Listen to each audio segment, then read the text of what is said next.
Welcome back, guys. We've got a special episode today. I brought a friend of mine on. We're here to discuss just a few of the big events that are occurring in the world, as well as some of my ideas for solutions to the obvious ones. Go ahead and introduce yourself, guest for the day. Hello, everybody. My name is Ferris Shelby. Last name Um, is crazy. Last name is crazy, but okay. oh, am I not supposed to say my last name? You're allowed to do whatever you want to do, but that that's an interesting choice there. They don't know mine, so mine's not hard to guess though. Oh, okay, But okay, got you. yeah, it's all good. So the big topic of the day, on the day we're recording this, there's actually a few bigger stories, but the one I really want to focus on is one that we had a private conversation about a few days ago, and that I just think is really interesting to discuss, and that's one of the situations in Ukraine that's going about. Now, there's been a lot of focus on Ukraine recently, just in the news and all over the world. A lot of people have been discussing it because here in the U.S., which is where I'm based, just so you know, Donald hmm Trump has been elected, and he is famously sort of anti-Ukraine, pro-Russia. A lot of people assume he's in Putin's pocket, but he's pretty consistently been anti-war as a president. That is the one thing I will give him. You know, he does drone hmm strikes, a lot of other stuff, but he is very anti-war, and seems to want to remove U.S. involvement in the Ukraine war. So we got some predictions about how that's all going to break down, and just general ideas on what we think the best solution would be. So a lot of opinions here, but also I've done a little bit of research, so I will have some of that to present. Ferris, any thoughts you want to get out of the way at the top of the hour? Well, I think what's going on in Ukraine, there's a lot of bad situation right now, but I think the best thing to do is kind of stop the war. They should have stopped the war back in 2022, but U.S. involvement with the UK, Boris Johnson calling the Ukraine representative to kind of stop the peace deal in 2022, kind of messed it up. So I think this war needs to stop very soon, especially looking up and how like the Ukrainian men are getting slaughtered and how they're just like kind of forcing people there to kind of like fight for them, and it's kind of sad to see, man. But I just think that the war needs to stop as soon as possible. Definitely tragic. On your point about that, one thing I've noticed is that the when I was doing some of the research for this video was that the male population of Ukraine. I mean, clearly, I think this is kind of a common knowledge that everybody knows. The male population of Ukraine has decreased extremely rapidly. Their female population has been mostly stable. Obviously, there's been some decrease. They are in a war. Wars don't entirely select for one gender, but they are more selective for men. Obviously, men are the ones fighting. They're the ones being drafted to fight in the Ukrainian army. hmm They're the ones on the battlefields, and they're going down in numbers. This is a high casualty conflict. A lot of people thought that modern wars are going to be lower casualty than those of the past. World War II, Vietnam War had a lot of bodies, a lot of attrition, a lot of people dying, and a lot of people thought that with the technological advances, conflict would have lower body counts but more structural damage. The Ukrainian Yes. war is kind of proving that it's a combination. It's still going to be high casualty, still going to be a lot of bodies. I mean, 400,000 is an estimate for either side. So I mean, we're getting close to the point where there's been a million bodies, a million not bodies, a million human lives lost in Eastern Europe.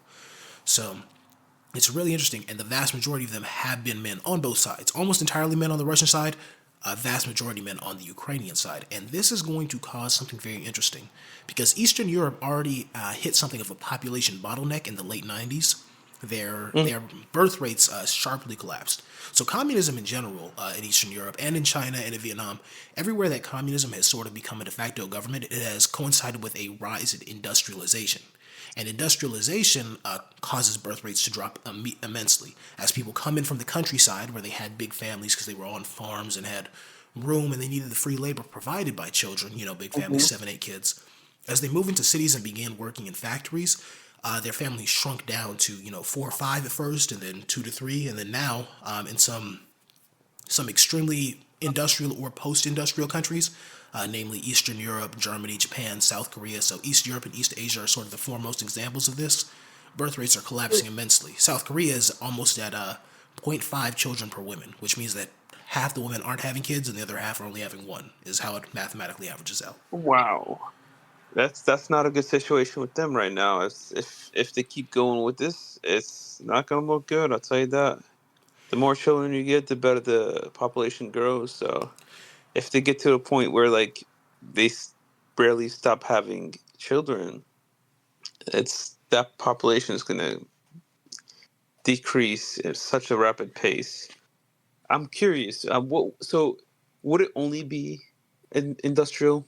That's the reason why that like their birth rate's going down. Or what would you think it would be? There's a lot of reasons. A lot of reasons. In South Korea, a lot of it is also cultural.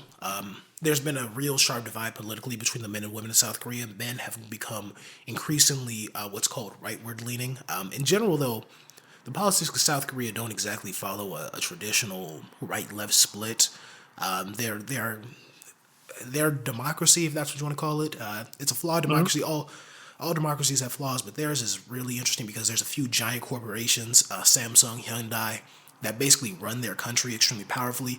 There was also a big scandal where there's a secret cult that was running their government. All the politicians were in it. It was a weird secret society type thing that got exposed, but Interesting. yeah, but in general, I would say for the masses, because the one family being in a cult running things doesn't destroy they weren't plotting to destroy the birth rate themselves. The big thing is just there's been a big lurch. South Korean women have become increasingly feminist as their society has industrialized and competition has exacerbated. And South Korean men have become increasingly misogynistic. I mean, I'm not saying, look, I don't want to lump all people in one group. There are elements of misogyny all throughout the world, but South Korean men as a whole, based on what I've seen, both in data and studies and surveys and in personal experience when I've had communications with men from that country who I know personally, they've communicated to me, this data and the people I know, that there is sort of a pervading culture of misogyny amongst the youngest generation of men. The oldest generation historically, um, you know, prior eras weren't kind to women, and a lot of men had patriarchal dominating values. But Yeah. some people, there's an argument I read online that patriarchy was sort of an agreement in ancient times between, sort of a contract between young, violent men who are the largest group. I mean, if you want to talk about any group as being particularly prone to violence, young men are Hmm. the one. Like they're the most dangerous group, most productive, but also most dangerous and volatile element of society.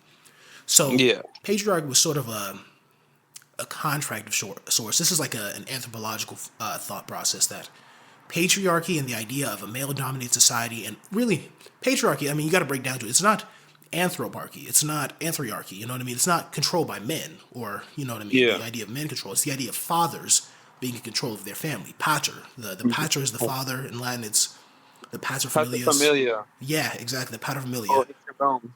So patriarchal structures are the ideas that fathers control their children and wives, and each little man is a king in his own house. That idea. So patriarchy was sort of a condition saying, hey, if you young men will settle down and stop being violent, we will give you wives who have to obey you, and children that you can be assured are yours. So that's the idea, is that you will have control over another person, which is control is something that the human condition sort of innately strives for. We try to be in control of not only ourselves but our environment to some degree, and oftentimes other Yeah. people. And patriarchy was a way to give that to the most volatile but also productive members of society, being young men, and also to sort of give them assured paternity. They could have, by having control over a woman, they could be assured that the offspring produced by that woman were theirs to a higher degree than they could in other sorts of pre-civilizational, pre-agricultural, really, societies. Patriarchy sort of lines up very cleanly with the rise of agriculture. But back to South Korea, and then through South Korea back to Ukraine. Sorry, I got to get us back on track here, guys. It's all good. South Korean men historically come very patriarchal culture. South Korea was a rice farming nation, and it's also a mountainous nation with not a lot of. The Korean Peninsula is not a lot of arable, not a lot of very effective agricultural land. So they did develop what most other East Asian societies did.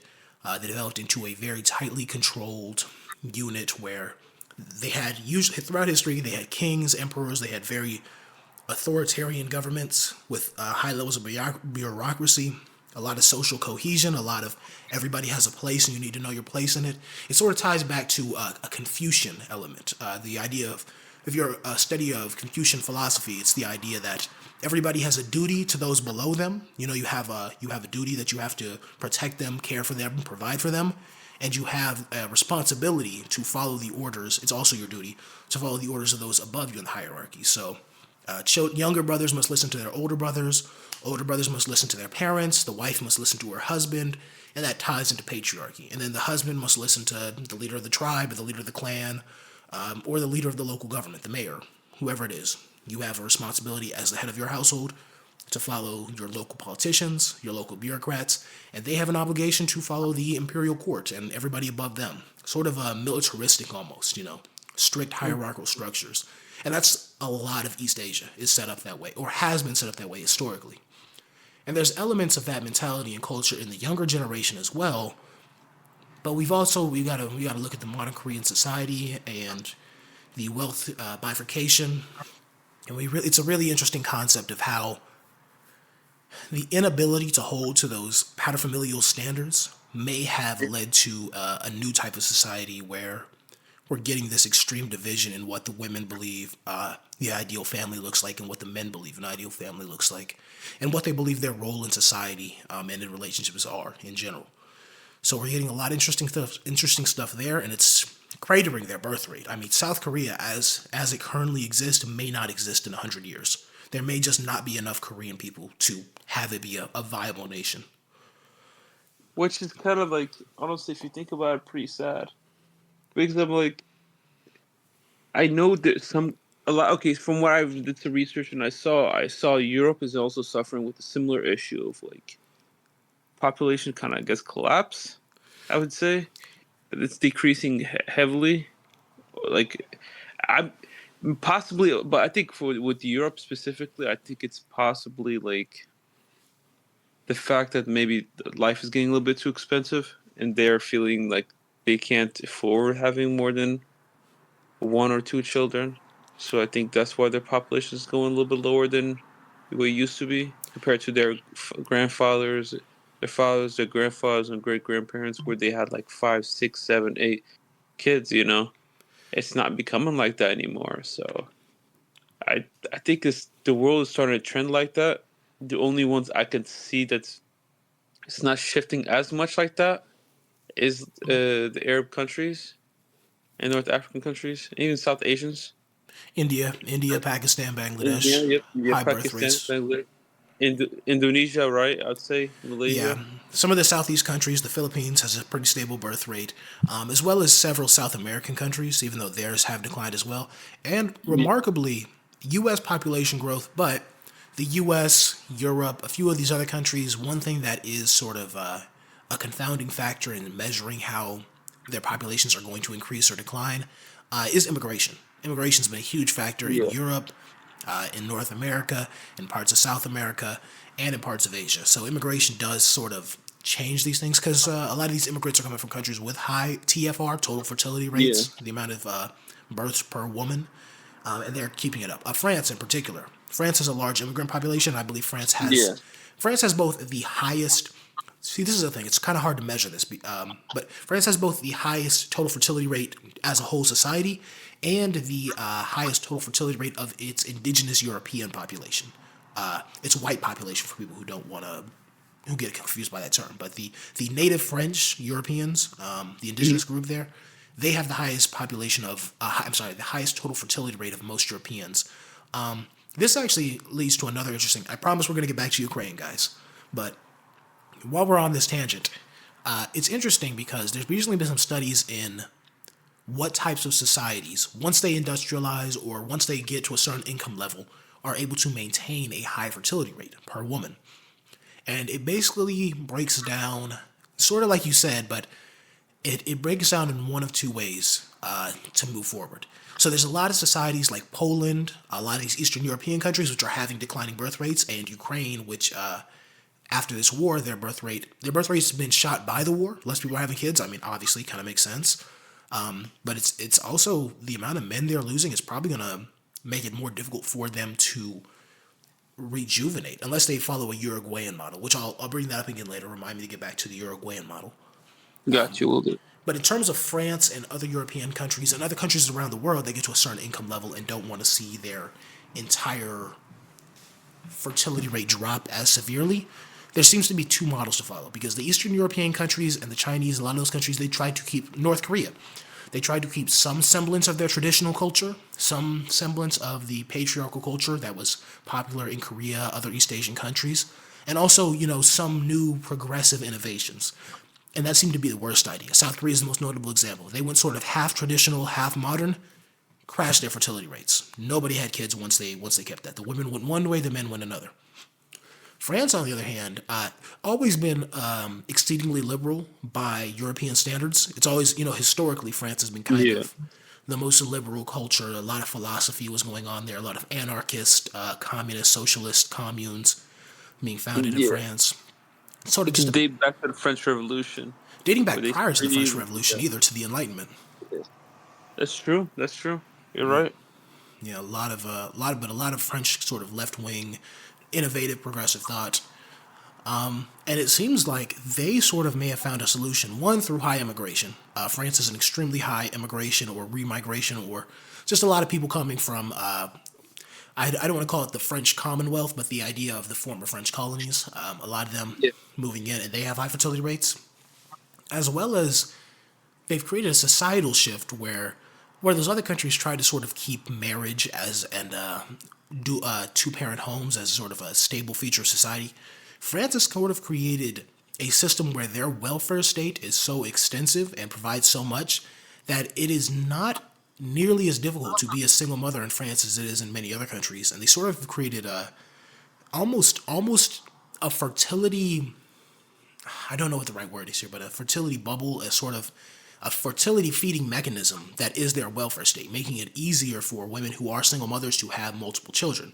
And so you have a lot of indigenous French women who do never get married but do have multiple children. Whereas in a lot of these other societies that have tried that half traditional, half progressive measure, they might be able to increase their marriage rate, but that they immediately drop off when it comes to having children. So you only get you get the worst of all worlds. Whereas if you stuck with completely traditional, for instance, countries like Afghanistan, lots of parts of sub-Saharan Africa, the Middle East, which you mentioned, who have been able to, the native Emirati population has a pretty high fertility rate. I believe if you look at, just in the UAE, the native Arab Emiratis have a higher fertility rate. Obviously, their population's a bit weird because I think only 1 in 5 citizens or I'm sorry, residents of the UAE is actually a native Emirati. So it's a little weird there, but the native Emiratis do have a self-replicating rate of reproduction. They have a decent enough fertility rate. Saudi Yeah. Arabia as well, most of those Middle Eastern countries. Whereas Europe's in a bit of a slump, except for France. They're doing all right. Which is interesting to say because I didn't even know that about France. I won't lie. I thought it was majority everyone in Europe, but I know a lot of these countries, especially in Europe, they're suffering right now. And I've saw like I think isn't it Scandinavian countries that are really getting affected big time? They have particularly low birth rates. I will say the lowest are not the Scandinavian countries. The lowest, well, I will also say you got to remember this. The lowest are Poland, Latvia, Lithuania, former bloc countries, countries that Yeah. were in the Soviet umbrella or realm of sphere of influence, and have since liberalized and acquiesced extremely hard to Western capitalist thought. They very quickly become economic powerhouses within the region. Poland, in particular, they've done a great job of making themselves economically and politically relevant within Eastern Europe. They've done a terrible job managing their birth rate, though. They probably have, I think, the worst birth rate in Eastern Europe, and one of the worst in the world. Japan, South Korea, Germany, Italy. They obviously, I think, they're taking the cake of those four countries. Indonesia, I'm sorry, not Indonesia. Singapore. Singapore is probably the worst in Southeast Asia. Indonesia's doing all right, but Singapore itself is doing pretty rough. Interestingly enough, though, the majority of Singapore are ethnically Chinese or ethnically Malaysian, and I believe Singapore has a higher total fertility rate than any other Chinese enclave in the world. Taiwan, China, they're doing the best of the Chinese ethnic countries, but still not doing that great. But back to Yeah. Europe. Yeah, Poland's doing particularly poorly, even compared to the Scandinavian countries that you brought up. It's just Eastern Europe's it's rough in terms of fertility rate there. Yeah, it makes sense. Okay, that's an interesting thing I didn't know. So I I appreciate you explaining that to me, Chad. Absolutely. Now it's the projection section. My projection, the reason this is all extremely relevant comes back here. My projection is I think by the end of the 2030s, I'll say, so within the next 15 years, I think the lowest total fertility rate on the planet is not going to be South Korea any longer. I think they'll be bypassed by Ukraine, very likely. I think with the decimation that has happened to the young male population of Ukraine, and just in addition, the effect communism had on their paterfamilial, their paternalistic system, it's Hmm. completely gone. So they've gotten rid of that, and I don't think they're going to have the resources following the war to use the French model. The French model, which is subsidized welfare for single mothers, so women can have children even if they don't find or develop steady relationships. They can still raise a new generation of citizens. They're not going to have the resources. This has been an expensive war. The only reason they're still a functioning country at all is because of Western funding and weapon systems and things like that in general. The U.S. and other parts of Europe. But once this war is over, that money's going to dry up. We know for a fact. I mean, we don't know for a Yes. fact, but I'm extremely confident that the money's going to dry up to Ukraine the minute they lose or win this war. Like the minute it's over, nobody's coming in to help them rebuild. And if they do come in to help them rebuild, it'll be to give like young men jobs, not to give women money to have kids. So Yeah. I think it's gonna be post war. Ukraine's gonna be a very interesting situation. Um, I don't see the West helping them out. Western countries helping them out anymore. You can kind of start seeing that right now, unless like regarding to the war, like how they're thinking of like France and England or UK are thinking about putting boots in the ground, but I don't think that's gonna fully happen. But I think once the war is finished, I don't see any of the Western countries fully helping Ukraine because I do believe, at least to an extent, that the Western countries in NATO are just kind of like using Ukraine as a proxy to go against Russia to kind of weaken that state. I mean, So yeah, I think they're using that. I think, in my opinion, they're using that as like a way to do that, and they don't actually care about Ukraine as much. So once the war is over, I don't see them helping them rebuilding or anything like that, or give the money's like you said, the money's going to dry up. So and Ukraine's going to have a hard time kind of rebuilding. That's going to be a situation where we're going to see like you said, a lot of their men already got slaughtered.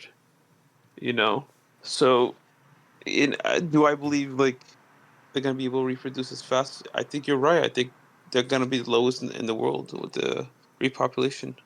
So, like with birth. yeah, and that's I mean, it's gonna be a crazy situation out there. I guess maybe good news for South Korea. They won't have the title of being the worst total fertility rate in the world, but I mean, just in general, the idea of how this, not only how it's going to look post the devastation, post the war, post all that, just how is it going to look when their population, the average age is 50, 55, because that's what they're heading towards. I Oh, think their average age is already in the high 30s, if not the 40s. It's that crazy. is bad. That is bad. That is not a good situation. Like, what would you do in that situation? That's a real question. Would Me, it be like? I would do Would a it be complete like? reset. So the average age in Ukraine is 40.8 years old. I think they need to do a complete reset. I think they need to just they started doing this a little bit. They boosted their draft age. They said instead of 18 to 25, we're going to get everybody up to 40, and then they said okay up to 45. I think they need to sort of reverse it. I think they need to send the old people out there to fight and die first. I think that's what a lot of countries are going to need to do. We've gotten to a point, like I said, people thought war is going to be so technologically advanced, drone strikes, all that. Hey, help those old people get in shape. Help them go out there, run around, and put them on the battlefield to die first. They've had a good life. Get the old people out there, the 50 plus crowd. Send the senior citizens to go shoot at Putin soldiers if you want to, and keep the young men home to repopulate and to do something. Right now, we send young people to die in these wars, and give them like you said, the terrible economic situations in Europe. South Korea, the men are angry and anxious because they can't afford lives unless they were born to a rich family. It's Mhm. it's a rough world to be a young person in, and it's not helping, and that's making it nearly impossible. And as these societies get older, the baby boomer generation globally was the biggest generation, and they're going to be the biggest recipients of welfare ever. Not only did they have welfare when they were young in the 50s, 60s, and 70s, then in the 80s and 90s, here in the US at least, we had the complete breakdown, the complete free market capitalism, the let everybody get money, corporate socialism in the 2000s after the fall of Enron and the 2008 financial crisis and the bailouts there, the bailouts for the car manufacturers in the US in the 2010s. That Even generation has even had their COVID. Even And COVID with the government bailing out all these airlines and these companies. So I think I think that's gonna bite us in the ass. 100%. And you know it's going to because they had to do it to bail out these old people's retirement portfolios. That's what it all comes down to. It's the baby boomers. Send the baby boomers to war. Honestly, let them go out with a boom. That's how I feel. It's in their name. Let them go out there I kind of and agree with you on that. Agree with you on that. In a lot of these situations too, and I might go out. It's a little bit of a tangent. I do believe like if we're gonna use the United States as an example, how like it's run by a whole bunch of old people, whole bunch of baby boomers on Congress. And the issue I have with that is the fact that like, of course, with lobbyism, they're getting paid by the military industrial complex, and they want war. They're war hawks. They're neocons. Um, in my opinion, if they want war, why don't they put their own family members in the front line? You know, not even their why family don't they members. go to the front line? Their young son shouldn't have to go fight for them. Send the boomers to war. I'm I telling you, agree. they want Send to the boomers to invade. war. Send old people. I think every country we should just come to an agreement and we should just say, hey, any wars that are fought from now on, old people die first. Whoever the oldest, you got 100 years old, a couple of old men in your country. Guess what? Y'all are gonna go fight it out in a boxing ring. We're gonna do some Mike Tyson versus whoever. I don't care. Put two old people out there. That's how we're fighting from now on. Once we make it through all those old people, then we send the baby boomers out with guns if they can still run and shoot. If they fall and break their hip, who cares? They had a good run. You know what I mean? That's about where I'm at in terms of all these situations. All this knowledge just led me to one conclusion: old people got to go, and we got to do something about them. We as young people can't keep fighting and dying for ideologies and all this. The number one ideology we need to have in the world is we as young people. We got to stick together against them. Class unity out. Racial unity out. Ideological capitalist communism, whatever, out. Anti old people, anti Geronto, boomer hate, boomer rage. That's my new political ideology, and I will vote, support, fight for anybody who pushes that to the forefront. That's where I'm at based on all this knowledge I've gotten. It's the only way forward. I actually kind of agree with you on that. It's because I feel like they have too much influence nowadays. Even in their 80s or 90s, they have way too much influence in our politics and the world that we're living in, and it's causing too much issues for us the young people. Yeah. So I definitely agree with you on that. 'Cause, if that's the way to do it, then might as well, you know. Yeah. Hey, glad we got to end on such a nice positive note. To everybody watching, let us know in the comments whether you agree that we should get rid of all the old people and make them fight in wars or not. Once again, this has been Chad, and this is my friend Ferris. I hope you all have a wonderful day. Thanks for listening. Say bye, Ferris. Bye, guys.